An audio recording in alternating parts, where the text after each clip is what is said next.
శ్రీమాత్రే నమ. జయ గురు దత్తాత్రేయ నమ. ఈ వీడియోలో మనం రాహు కేతు గ్రహాల ప్రభావం వివిధ రాశుల వారి మీద ఏ విధంగా ఉండబోతుంది, కాలసర్ప దోషం వల్ల లాభం కలుగుతుందా లేదా నష్టం కలుగుతుందా అన్న విషయాన్ని ఈ వీడియోలో పరిశీలించే ప్రయత్నం చేద్దాం. రాహువు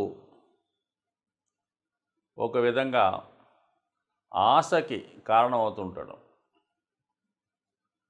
భూలోకం మీద ఉన్నటువంటి సర్వ సౌఖ్యాల మీద తనకి ఆధిపత్యం ఉంటుంది.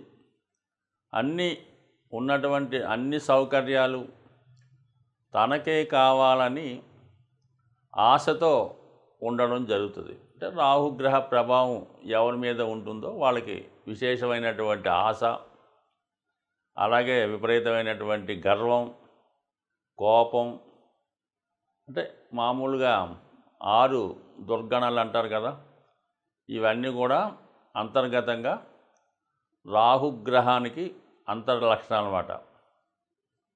రాహు ఎప్పుడూ కూడా హీరో కావాలనుకుంటూ ఉంటాడు. అలాగే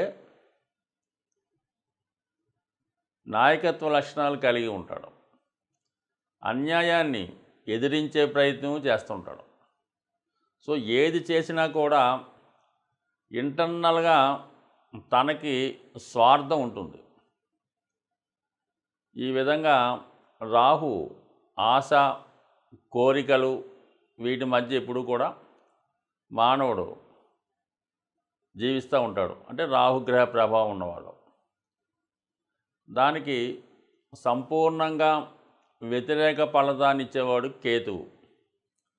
నిరాశ, నిస్పృహ, అలాగే 0 లక్షణాలు, ఎటువంటి కోరికలు ఉండవు. ఒక విధమైనటువంటి నిడారంబర యోగం, సన్యాస యోగం లాంటిదన్నమాట. అంటే అన్నీ త్యజిస్తూ ఉంటాడు. తన దగ్గర ఉన్న ప్రతీది కూడా ఇవ్వడం జరుగుతూ ఉంటుంది. దానికి వ్యతిరేకంగా రాహు ప్రతీది కూడా తనకు కావాలనుకుంటాడు. అక్కర్లేకపోయినా కావాలనుకుంటూ ఉంటాడు. అది రాహు యొక్క లక్షణం. ఇది కేతువు యొక్క లక్షణం. ఒక రాహు విధానంగా దేనైనా ఎక్స్పెండ్ చేస్తుంటాడు. అది తన ఉన్న భావాన్ని కానీ, తను కలిసినటువంటి గ్రహాన్ని కానీ, ఆ భావ ఫలితాన్ని, ఆ గ్రహ ఫలితాన్ని పెంచుతూ ఉంటాడు, ఎక్స్పెండ్ చేస్తూ ఉంటాడు. అయితే తన యొక్క రాహు యొక్క పాయిజన్ని అందులో కలిపి దాన్ని పెంచడం జరుగుతూ ఉంటుంది. అంటే ఒక విధంగా ఇంటర్నల్ స్వార్థంగా పెరుగుతూ ఉంటుంది. గురువు అలా కాదు. గురువుకు కూడా ఎక్స్పెండ్ చేసే శక్తి ఉంటుంది. గురువు ఏ భావంలో ఉంటే, పంచమ భావంలో ఉంటే అధిక సంతానాన్ని ఇస్తాడు. ధనస్థానంలో ఉంటే అధిక ధనాన్ని ఇస్తూ ఉంటాడు. అయితే రాహు కూడా ధనస్థానంలో ఉన్నప్పుడు అధిక ధనాన్ని ఇస్తాడు. లాభస్థానంలో ఉన్నప్పుడు అధిక లాభాలు తెచ్చిపెడుతుంటాడు. ఇందులో రాహు ఇచ్చే దాంట్లో అక్రమార్జన ఉంటుంది. ఇతరుల యొక్క అంటే ఇతరులు నష్టపోవడం వల్ల, వాళ్ళు ఏడవడం వల్ల, బాధపడడం వల్ల వచ్చే లాభం రాహు వల్ల ఉంటుంది. గురువు వల్ల ఇతరులు సంతోషంతో ఇచ్చే లాభం కలుగుతూ ఉంటుంది. అయితే రెండు కూడా ఎక్స్పెండ్ చేస్తే చాలా తేడా ఉంటుంది. గురువుకి 5వ దృష్టి ఉంటుంది, 9వ దృష్టి ఉంటుంది. అలాగే రాహు కూడా 5, 9 దృష్టిలు ఉంటాయి. సాధారణంగా ఈ 5, 9 దృష్టిలు చాలా వరకు మంచి దృష్టిలు అంటూ ఉంటారు. అయితే గురువు తన దృష్టిలో ఆ భావాన్ని రక్షిస్తూ ఉంటే, రాహు ఆ భావాన్ని పాయిజన్తో నింపి ఇంకో విధంగా స్వార్థంతో నింపుతూ ఉంటాడు. అది రాహు యొక్క ప్రభావం. అయితే కేతువు ఆ భావాన్ని తగ్గిస్తూ ఉంటాడు. 7వ స్థానంలో కేతు ఉంటాడు. వివాహం జరుగుతూ ఉంటుంది. భార్య మీద ఇష్టం ఉండదు, ఏ వ్యామోహాల మీద ఇష్టం ఉండదు. ఈ విధంగా కేతు ఉంటాడు. రాహు ఆపోజిట్గా వాళ్ళ ప్రభావాన్ని చూపడం జరుగుతూ ఉంటుంది. సో మరి ప్రస్తుతం ఈ రాహు కేతువుల సంచారం, రాహు మీనరాశిలో ఉంటూ గురువు యొక్క రాశిలో ఉండడం వల్ల, అలాగే ఎటువంటి గ్రహాలతో కూడా కలయిక లేదు రాహుకి. కేవలం తను ఒక్కడే మీనరాశిలో ఉండి పూర్తి స్వతంత్రంతో తన ఫలితాలు ఇవ్వడానికి సిద్ధంగా ఉన్నాడు. అలాగే కేతువు కూడా ఏ గ్రహంతో కూడా కలయకుండా సింగిల్గానే కన్యా రాశిలో ఉండడం జరుగుతూ ఉంది. సో ఈ 2 గ్రహాల ప్రభావం మరి వివిధ రాశుల మీద ఏ విధంగా ఉండబోతుంది అన్న విషయాన్ని చర్చిద్దాం. అలాగే దీని పరిహారం ఏ విధంగా చేసుకోవాలన్న విషయాన్ని కూడా ఈ వీడియో చివరిలో తెలుసుకునే ప్రయత్నం చేద్దాం. మీనరాశి వారికి రాశి అందే రాహుగ్రహం, సప్తమం అందే కేతుగ్రహం. ఏదైనా ఒక గ్రహం రాశిలో ఉన్నప్పుడే దాని ప్రభావం ఎక్కువగా ఆ రాశి మీద ఉండడం జరుగుతూ ఉంటుంది. మరి రాహు రాశిలో ఉండడం వల్ల మరి మీనరాశి వారు అసలే చాలా స్వచ్ఛందంగా, చాలా నిర్మలంగా, నిశ్చలంగా, చాలా ప్యూర్గా ఉండే ప్రయత్నం చేస్తూ ఉంటారు అనమాట. అంటే ఎటువంటి కల్మషం లేకుండా, ఎటువంటి కల్తీ లేకుండా, ఎటువంటి మాయామర్మం లేకుండా జీవితాన్ని ఒక పసిపిల్లవాళ్ళ గడిపే ప్రయత్నం చేస్తూ ఉంటారు. సో అటువంటి రాశిలోకి రాహు రావడం వల్ల ఒకేసారి కడవడి పాల్లో ఒక విషపు చుక్క వేసినట్టు అల్లకల్లంలో అవడం జరుగుతూ ఉంటుంది. అనేక రకాలుగా రాహు ప్రేరేపిస్తూ ఉంటాడు. అంటే ఒక బుద్ధిమంతుడైనటువంటి చదువుకునే విద్యార్థికి వాడికి ఒక సెల్ ఫోను ఇస్తే వాడు ఎలాగ దాంతో డిస్టర్బ్ అవుతాడో, ఈ విధంగా జాతకుడికి అనేక రకాల ఆలోచనలు, మర్మాలు, మాయలు వస్తూ ఉంటాయి. ముఖ్యంగా అతను చేస్తున్నటువంటి పని మీద ఇంట్రెస్ట్ తగ్గిపోతూ ఉంటుంది. అటు ఏ రంగంలో ఉన్నప్పుడు కూడా దాన్ని డిఫరెంట్గా చేసే ప్రయత్నం చేస్తూ ఉంటాడు. ఏదో పరీక్షకు వెళ్తున్నాడు, కాంపిటేటివ్ ఎగ్జామ్ ప్రిపేర్ అవుతున్నాడు, సడన్గా ఎవడో వచ్చి నీకు క్వశ్చన్ పేపర్ ఇస్తాను, నాకు ఏదో ఒక 5 లక్షలు 10 లక్షలు ఏర్పాటు చేసుకుంటే మొత్తం టాప్ నువ్వే అంటాడు. అప్పటి నుంచి అది చదవడం మానేస్తాడు. ఈ 5 లక్షలు పెట్టి ఆ పేపర్ కొంటాడు, ఆ పేపర్ ప్రకారం రాస్తూ ఉంటాడు. ఈలోగా ఏదో ఒకటి జరుగుతుంది, మొత్తం డబ్బులు పోతాయి. నిజంగా కష్టపడి ఉంటే వచ్చినేమో, ఈ అడ్డదారి తొక్కడం వల్ల ఏంటి ఛాన్స్ మిస్ అయింది, పరువు పోయింది. ఈ విధంగా జరుగుతుంటాయి. కాబట్టి సాధ్యమైనంత వరకు ఎటువంటి ప్రలోభాలకి లొంగొద్దు, అడ్డదారులు తొక్కొద్దు, ఈజీ మనీ కొరకు ఆశపడొద్దు. అంటే మీనరాశి వారికి ఇది జలతత్వ రాశి అవ్వటం వల్ల వాళ్ళు భయపడినా, బాధపడినా, నిందించినా పర్లేదు, కానీ వాళ్ళకి ఖచ్చితంగా ఒక నిజం చెప్పి తీరాలి.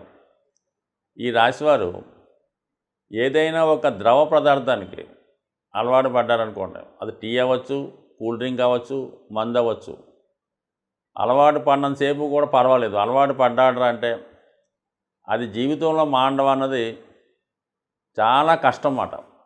సో మిగతా వాళ్ళు ఏదైనా అలవాటు పడుతుంటారు, మానేస్తుంటారు, పెద్ద ప్రాబ్లం లేదు. కానీ ఈ మీనరాశి వారు మాత్రం చాలా కష్టం అవుతూ ఉంటుంది.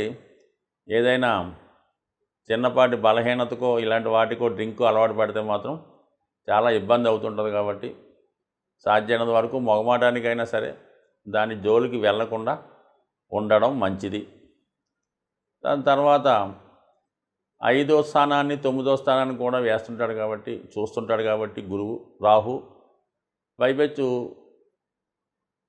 మన పెద్దవాళ్ళని విమర్శించడం, ధర్మాన్ని వ్యతిరేకించడం, కట్టుబాట్లకు ఇబ్బంది పడటం వ్యతిరేకించడం, దైవాన్ని దూషించడం, ఇతర మతాలను గౌరవించడం, పెద్దవాళ్ళని కించపరచడం చేస్తూ ఉంటాడు. సో ఏదైనా ఇండీసెంట్ బిహేవియర్. మరి కేతు సప్తంలో ఉండి చాలా వరకు వైవాహిక జీవితంలో ఒక వైరాగ్యాన్ని కలిగిస్తూ ఉంటాడు. మరి ఏదో విధంగా వృత్తి మీద కూడా పెద్దగా ఇంట్రెస్ట్ చూపించలేకపోతుంటాడు. ఏదైనా సునాయాసంగా రావాలి, ఆ కాలం గడిస్తే చాలు అన్న ఆ భావంతో ఉండడం జరుగుతుంది. అంటే 3, 7, 11 భావాలను కేతు యాక్టివేట్ చేస్తుంటాడు. కాబట్టి ఒక వీళ్ళకి ఎటువంటి వాళ్ళు పరిచయం అవుతారంటే ఏమాత్రం పని పాట లేకుండా ఇతరుల మీద బతికే బ్యాచ్ ఒకటి ఉంటుంటుంది. ఎవడు బాగుంటే వాడి దగ్గర చేసి వాడిని పొగుడుతూ వాడితో పాపం గడుపుతూ ఉంటారు. వాడికి ఏదో అలవాటు చేయడం, వీళ్ళు దాని మీద బతుకుతూ ఉంటారు. అంటే 3వ స్థానం మిత్రుల స్థానం కాబట్టి మరి పని పాట లేని మిత్రులు కనిపిస్తూ ఉంటారు. సప్తం ఎఫైర్స్ రిలేషన్స్ కాబట్టి అటువంటి వారితో పరిచయం ఏర్పడుతుంటుంది. అది ఇంట్లో ఉన్న వాళ్ళని విడిచిపెట్టి బయట వాళ్ళ మీద మోజు పడుతూ ఉంటుంది. లాభస్థానం కాబట్టి ఏమాత్రం ప్రతిఫలం లేకుండా అక్కలేని పనులన్నీ చేస్తుంటారు. సో ఈ విధంగా ఎక్కువ రాహుకేతువులు మీనరాశి వారి మీద ఎక్కువ ప్రభావం చూపిస్తున్నాయి కాబట్టి చాలా వరకు జాగ్రత్తగా నిర్ణయాలు తీసుకోవాలి.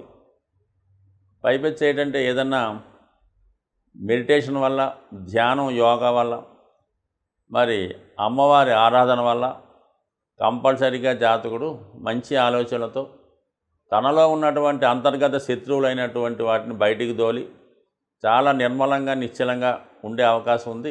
రాహు కేతు గ్రహాల ప్రభావానికి లోనప్పుడు ఎటువంటి పరిహారాలు తీసుకుంటే ఆ గ్రహాలు అనుకూలిస్తాయి అన్న విషయాన్ని మనం పరిశీలించే ప్రయత్నం చేద్దాం. అయితే రాహుగ్రహం ఒక విధంగా తాంత్రిక గ్రహం. అందువలన తాంత్రిక దేవతలైనటువంటి దశ మహావిద్యల్లో ఉన్నటువంటి అమ్మవారిని ఆరాధించడం వల్ల, వాటిని కొలచడం వల్ల, ఆ ఆలయాలు దర్శించడం వల్ల రాహు తొందరగా మనకి అనుకూలించే అవకాశం ఉంది. అయితే సాధారణ మానవుడికి ఆ దశ మహావిద్యల్లో ఉన్నటువంటి అమ్మవారిని పూజించడం కానీ, వాటిని ధ్యానించడం, లేదంటే వాటిని బాగా పూజ చేసుకోవడం, అలాంటి కార్యక్రమాలు చాలా వరకు చాలామందికి అందుబాటులో ఉండవు.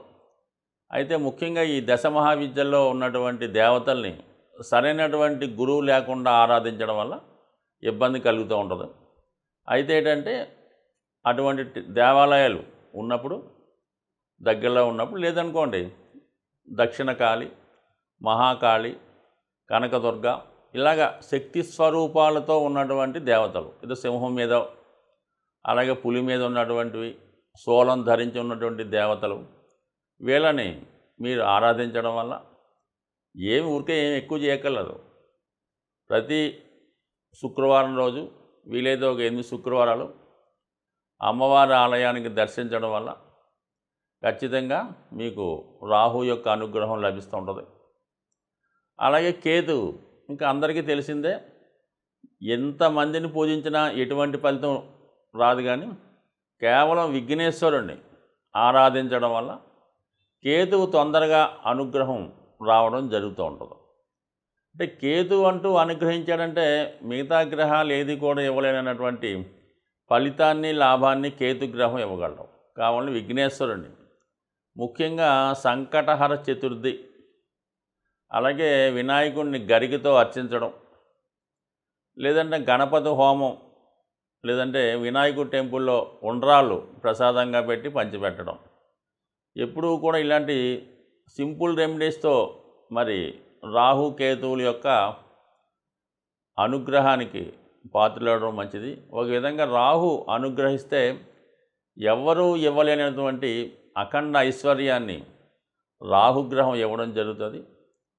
అలాగే కేతువు ఆధ్యాత్మిక రంగంలో అత్యున్నతమైన వ్యక్తులుగా తీర్చిదిద్దే ప్రయత్నం కేతు గ్రహం వల్ల రావడం జరుగుతూ ఉంటుంది. ఒక ఆధ్యాత్మిక రంగంలో అభివృద్ధి చెందాలన్నా, శాశ్వత కీర్తి పొందాలన్నా కేతుగ్రహాన్ని ఫాలో అవ్వాలి. అలాగే మెటీరియలిస్టిక్ వరల్డ్లో అపర కుబేర్లుగా మారాలంటే రాహుగ్రహాన్ని ఫాలో అవ్వాలి. సో ఏదైనా నిజాయితీగా, న్యాయంగా వెళ్ళినప్పుడు ఖచ్చితంగా ఏ గ్రహం అయినా అనుగ్రహించే అవకాశం ఉంటుంది. స్వస్తి.